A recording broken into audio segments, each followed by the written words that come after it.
আসসালামু আলাইকুম। আজকে আরও একটা সাজেশন নিয়ে চলে আসলাম। এই সাজেশন হচ্ছে নীলফামারী সরকারি কলেজের ফার্স্ট ইয়ার ফাইনালের বায়োলজি সাজেশন। ওকে, প্রথমে কোন অংশটা পড়তে হবে টপিকটা, তাহলে আমি যেহেতু ফার্স্ট পেপার সেকেন্ড পেপার মিলে একসাথে আসবে, তো এই জন্য আমি প্রথমে ফার্স্ট পেপারের টপিকগুলো বলতেছি। তো প্রথমে আছে কোষ ও কোষের গঠন।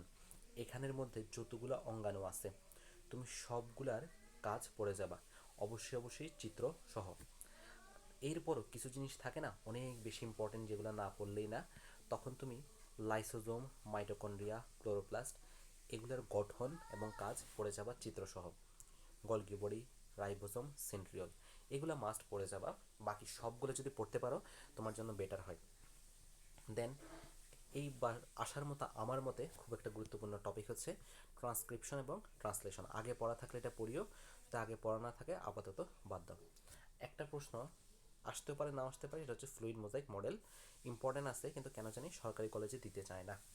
তাহলে 1 নম্বর পয়েন্টটাই তোমরা যদি ভালো মতো পড়ো আমার বিশ্বাস পেরে যাবে। দেন 2 নম্বর পয়েন্টে আসি। তো কোষ বিভাজন থেকে তুমি কি পড়বা আসলে? এখানে আসলে যে কোনো সময় যে কোনো ধাপ আসতেই পারে। তো এটা প্রথমে আমাদের পক্ষে বলে একটু কষ্টকর, কোনটা থেকে আসলে প্রশ্ন আসবে। তাহলে সকল ধাপই তোমাকে পড়তে হবে আর চিত্র দিতে হবে। কিন্তু মাইটোসিস লিখে দিছি, এটা হবে আসলে মিওসিস টু। হ্যাঁ, এটা একটু করে ভুল করে লিখে ফেলছি। এটা হবে একটু ভুল হয়েছে। হ্যাঁ, তোমরা একটু ঠিক করে নিও। আশা করি তোমরা যারা পড়ছো তারা অবশ্যই অবশ্যই বুঝবা। এটা হবে মিওসিস টু। আচ্ছা, তাহলে এটা সম্পর্কে লাগবে না, কারণ এটা মাইটোসিসের মতোই অনেকটা, তো তাহলে খুব একটা দরকার নেই। আর কিন্তু উদ্দীপক ধরার জন্য মিওসিস টু বাদে সবগুলো তুমি পড়বা। আর সবচেয়ে ইম্পর্টেন্ট যদি বলতে হয় তা হচ্ছে ক্রসিং ওভার। ক্রসিং ওভার একটা চিত্র আছে, চিত্রটা পড়বা আর প্যাকাইটিন সাথে সাথে পড়ে ফেলবা। আর মাইটোসিস এবং মিওসিসের গুরুত্ব শুধু হেডলাইনগুলো পড়বা, কারণ অত কিছু তুমি মনে রাখতে পারবে না, হেডলাইন থেকে বানায় বানায় লিখতে হবে। দেন এবার চলে আসি কোষ রসায়নে। আমার ধারণা এবং আমার পরিপূর্ণ বিশ্বাস এবার আসবে প্রোটিনের গঠন কাজ থেকে আসতে পারে।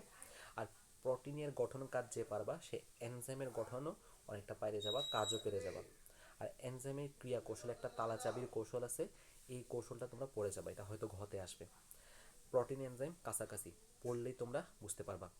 আর লিপিডটা যেহেতু বিগত কোনো সময় আসে নাই সেই হিসেবে আসতে পারে, কিন্তু আপাতত আমি খুব একটা তোমাদেরকে এমফেসাইজ করতে মানা করব। কিন্তু যাদের মনে করো আগে পড়া আছে অধ্যায়টা, তারা চাইলে এই লিপিডটাও কিন্তু একটু পড়ে যাইতে পারো। এবার পরের অংশে আসি, অণুজীব। তো অণুজীব থেকে এই বছর যদি হট টপিক আমি বলি সেটা হবে নিঃসন্দেহে ম্যালেরিয়া। যেহেতু এটা আগে এখনও একবারও দেয় নাই, তাহলে আমি নিঃসন্দেহে বলতে পারি এটা আসবে ম্যালেরিয়া থেকে। এছাড়াও তুমি পড়তে পারো আমাদের টিটু ফাজের একটা গঠন, চিত্র সহ সুন্দর একটা গঠন আছে, এটা পড়বা। দেন একটু এদিকে চলে গেছে। ওকে, দেন হচ্ছে আমাদের লাইটিক এবং লাইসোজেনিক চক্রচিত্র সহ বর্ণনা পড়তে হবে, অথবা তোমার যদি বর্ণনা পড়তে না ইচ্ছা করে শুধু চিত্রটা পড়ে যাবা। আর ডেঙ্গু আসতে পারে, মাঝে মাঝে আসে। ডেঙ্গু পড়লে লক্ষণ, প্রতিকার, প্রতিরোধ সবই পড়া লাগবে। দেন বাকি থাকলো ব্যাকটেরিয়া। এখান থেকে কি আসবে, একটা আদর্শ ব্যাকটেরিয়ামের গঠন সেটা আছে। তারপর হচ্ছে মাঝে মাঝে শ্রেণীবিন্যাসটাও আসতে পারে, মানে শ্রেণীবিন্যাসটা কেমন। দেন হচ্ছে তোমার দ্বিভাজন, মানে কিভাবে ব্যাকটেরিয়ার জনন হয় তার একটা প্রসেস হচ্ছে দ্বিভাজন, সেটা সম্পর্কে পড়তে হবে।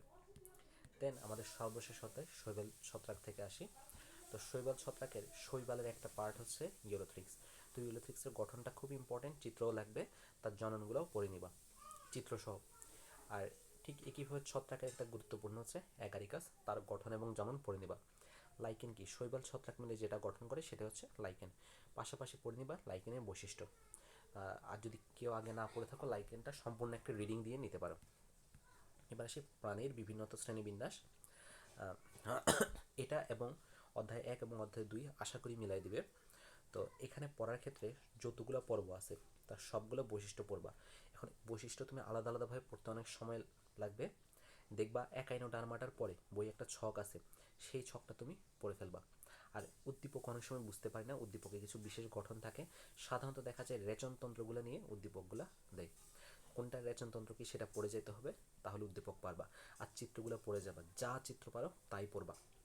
যেহেতু বিগত দুইবার হাইড্রা রিম্যাচ চলে আসছে, এবার তাহলে ঘাসফড়িং আসার সম্ভাবনা বেশি, সেই জন্য আমি সাজেশনে শুধুমাত্র ঘাসফড়িংয়ে রাখলাম। তাহলে দর্শনের কৌশল কিভাবে দেখে, দুইভাবে দেখে, মৃদু আলোতে কেমন দেখে, ভালো আলোতে কেমন দেখে। ওমাটিডিয়ামের গঠন, এটা হচ্ছে চোখ, চোখের গঠন পড়তে হবে, শ্বসন পড়তে হবে, রেচন পড়তে হবে, সংবহন পড়তে হবে, রূপান্তর পড়তে হবে। একটু কঠিন আছে, যদি আগে না পড়ো তাহলে শুধুমাত্র 1 নাম্বারটা হইলেও পড়ে যায়, সবগুলো পড়া বাধ্যতামূলক। যকৃৎ, যকৃতের গঠন, কাজ, এর ভূমিকা, অনেক কিছু আছে যকৃৎ নিয়ে, ওভারঅল যা যা আছে সব কিছু, সঞ্চয় ভূমিকা, রাসায়নিক ভূমিকা, যা যা আছে সব কিছু পড়তে হবে। অগ্নাশয়টাও পড়ে রাখা উচিত, হ্যাঁ, অতটা ইম্পর্টেন্ট না কিন্তু পড়ে রাখা উচিত। দেন আমাদের পরিপাক কোথায় কোনটা হয়, যেমন আমাদের পরিপাক নিয়ে আসলে প্রশ্ন আসবে 3 রকমের। প্রশ্নটা কেমন আসবে, তোমাকে কোনো একটা খাবারের কথা হয়তো বলে দিবে, সেখানে বলা হবে হয় থাকতে পারে শর্করা জাতীয় খাদ্য, অথবা হইতে পারে আমিষ জাতীয় খাদ্য, অথবা হইতে পারে স্নেহ জাতীয় খাদ্য। এখন কোন খাদ্য কীভাবে পরিপাক হয় সেটা তোমাকে পড়তে হবে। এখন এই মুহূর্তে যেহেতু রিভিশন টাইম, তোমার সব কিছু পড়ার সুযোগ নেই। তুমি তাহলে দেখবা মানে সবগুলো পরিপাকের সে একটা ছক দেওয়া আছে, কোন এনজাইম দ্বারা কী পরিপাক হয়, কী তৈরি হয়, সেটা একটু পড়ে যাবা। আর শোষণ, শোষণ তো পড়বাই, শোষণ তিনোটাই পড়া উচিত, কিন্তু এর চেয়েও যদি ইম্পর্টেন্ট বলি লিপিডের শোষণটা একটু বেশি ইম্পর্টেন্ট, পড়ার চেষ্টা করে যাবা। দেন শেষে কিছু রোগ বালাই আছে, ওগুলো আসলে আসলো, না আসলে নেই, এখন পড়িও না। আর যারা বেশি পড়তে পারবা তারা সমস্যা নেই, এটা হচ্ছে মিনিমাম। হৃৎপিণ্ডের গঠন একটা চিত্র আঁকছিলাম, আমার ফেসবুক পেজে দেওয়া আছে, কীভাবে হৃৎপিণ্ড আঁকতে হয় সেটা পড়তে পারো। কার্ডিয়াক চক্র আহামরি কিছু না, সিস্টল ডায়াস্টল কখন হয়, কীভাবে হয়, এই চক্রটাই কার্ডিয়াক চক্র। রক্ততঞ্জন অনুচক্রিকার ওখানে আছে, রক্ততঞ্জন কীভাবে হয়, কোন ক্লটিং ফ্যাক্টর কী কাজ করে। রোগবালাই এগুলো এখানে খুবই ইম্পর্টেন্ট, হার্ট অ্যাটাক কী, প্রতিকার কী, প্রতিরোধ কী, লক্ষণ কী, হার্ট ফেলিউরও সেম। দেন একটা সহজ প্রশ্ন আসবে রক্তকণিকার কাজ, কোনটার কাজ কী। আর তাছাড়া রক্তে একটা ছক আছে, কতটুকু রক্তরস থাকে, রক্তকণিকা থাকে, রক্তকণিকার প্রকারভেদ, এই ছক পড়তে হবে।